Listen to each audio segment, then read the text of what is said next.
रेगिस्तान में घुस के जो हैंडपंप उखाड़ लाए वो सनी देओल, कात्या के घर में जाके सातों के सातों को मारे वो सनी देओल, बलवंत राय के कुत्तों और खुद बलवंत राव को कुत्तों की तरह मारे वो सनी देओल, अदालत में जो चड्डा की उतारे, आप समझ गए, वो सनी देओल लेकर आ रहा है नए नवेले कलाकार को, उत्कर्ष शर्मा को। बड़े हो गए। ये बात तो सही है। वक्त ऐसे निकल जाता पता भी नहीं चलता। अभी जब मैं देख रहा था तो मुझे लगा हाँ यार ये तो वही छोटा सा प्यारा सा बच्चा था जिसको लेके मैं भाग रहा था पिक्चर के अंदर। और जो मैं पीछे भी कह रहा था, एक सीक्वेंस था जहाँ हम ट्रेन थी, जो क्लाइमेक्स का सीक्वेंस था जी, तो उसको मैंने पीछे बांधा हुआ था और हम लोग दौड़ रहे थे और ट्रेन चल रही थी। मैं तो कर रहा था, बेचारा सोच रहा होगा कहीं कुछ हो ना जाए। But he held on tight and तब से लेके अब तक देख रहा हूँ and he's grown out to be such a good looking boy and wish you all the best. मेरे को बहुत अच्छा लगा जो आपका the beginning it was. क्या बात है। All the best. Thank you sir, thank you very much. तो कुछ टिप्स ली थी या कुछ राय? नहीं, कभी इनसे राय लेने की ज़रूरत ही नहीं पड़ी क्योंकि इनका जो ऑरा है सेट पे, बचपन से देखते आ रहा हूँ, गदर के ही समय से देखते आ रहा हूँ, ये जब भी सेट पे आते थे हमेशा कैरेक्टर में रहते थे। Okay. जो एक सच में कलाकार होता है ना, वो न्यूज़ मीडिया में छपवाता नहीं है कि मैंने ये प्रिपेयर किया, मैंने वो किया, ये बस वो कैरेक्टर थे, चाहे कोई भी फिल्म हो, सिंह साहब हो, गदर हो, अपने हो, he is always the character and he is so intelligent. वो इतने सवाल पूछते थे पापा से कि इनके आर्ग्यूमेंट्स भी हो जाते थे, और वही बात मैंने इनसे सीखी। मेरे भी और पापा के कई आर्ग्यूमेंट्स हुए। शर्मा जी की एक चीज़ पक्की है, आई मीन ऑब्वियसली तकलीफ बहुत होती थी कि ये मैं ऐसा करना चाहूँगा, फिर पकड़िए एक मिनट, हाँ ऐसे वापस आते थे और फिर नहीं शर्मा जी ठीक नहीं है, फिर से जाते थे। लेकिन ऑब्वियसली आर्ग्यूमेंट्स हमेशा इसलिए होती हैं ताकि कुछ आर्ग्यूमेंट से आदमी को कुछ समझ में आता है और पता चलता है कि खुद गलत है या सही है।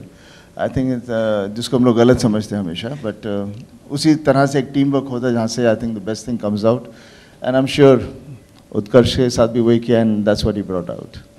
क्या बात है। फटाफट is not the word actually. Anil ji called me and he said परसों हमें मॉरिशस जाना है और ये फिल्म आपको करनी है, मुझे ना सुनना ही नहीं है। So he didn't give any choice and we started. But I must say one thing कि जब मैंने इनका पहली बार मैं इनके साथ काम कर रही हूँ, इतने साल में कभी मौका नहीं लगा, लेकिन जब मैंने काम किया तो मुझे इतना घर जैसा एटमॉस्फेयर शायद ही किसी प्रोडक्शन में मिला हो। और बहुत ही मस्ती में, सीरियस वर्क बट मस्ती में, पता भी नहीं लगा कि कैसे इतनी जल्दी शूटिंग हो गई, फिल्म कंप्लीट हो गई और आज हम यहाँ पे खड़े हुए हैं। लेकिन आई must say one thing about Utkarsh and Ishita, that after a long time I have seen a young pair working so hard and they are fantastic. Mark my words, I've seen it. I have seen them work. They both are fantastic. जी बहुत बहुत धन्यवाद। मेरे जन्मदिन पर आप लोग आए हैं और मुझे शुभकामनाएं दे रहे हैं।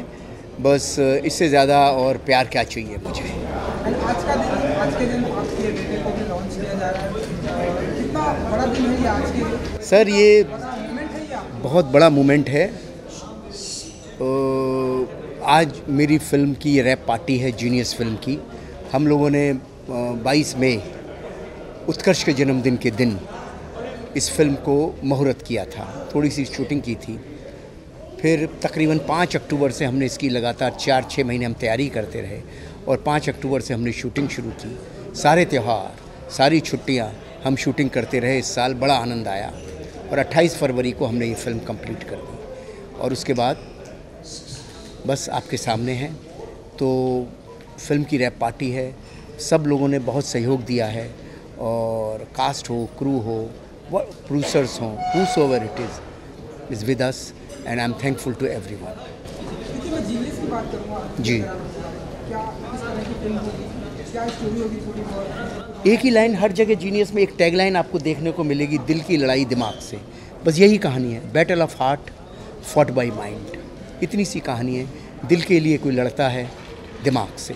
नवाज़ को मैंने कहानी सुनाई, नवाज़ जब उत्कर्ष से मिला तो उसने एक ही, पता नहीं उसको कैसे समझ आया, उसने नवाज़ में बोला कि सर ये पिक्चर मैं कर रहा हूँ और इस पिक्चर को करने का स्क्रिप्ट तो है ही वजह, लेकिन एक बहुत वजह उत्कर्ष है। मैंने कहा ऐसा क्यों भाई? बोले क्योंकि मुझे इससे बात करके लग रहा है कि ये बहुत नेचुरल एक्टर है। तो मैंने कहा बहुत अच्छी बात है। तो मतलब नवाज़ के संग बहुत ईज़ था, कोई इतना नहीं था। नवाज़ जैसे एक्टरों के साथ कभी भी डायरेक्टर को तकलीफ़ नहीं होती, क्योंकि वो नेचुरल फ्लो में चलते हैं। जो नेचुरल फ्लो में एक्टर चलते हैं वो डायरेक्टर के लिए वरदान होते हैं। जो ड्रामा करते हैं, जो झूठा एक्टिंग करते हैं, वो डायरेक्टर के लिए प्रॉब्लम होती है।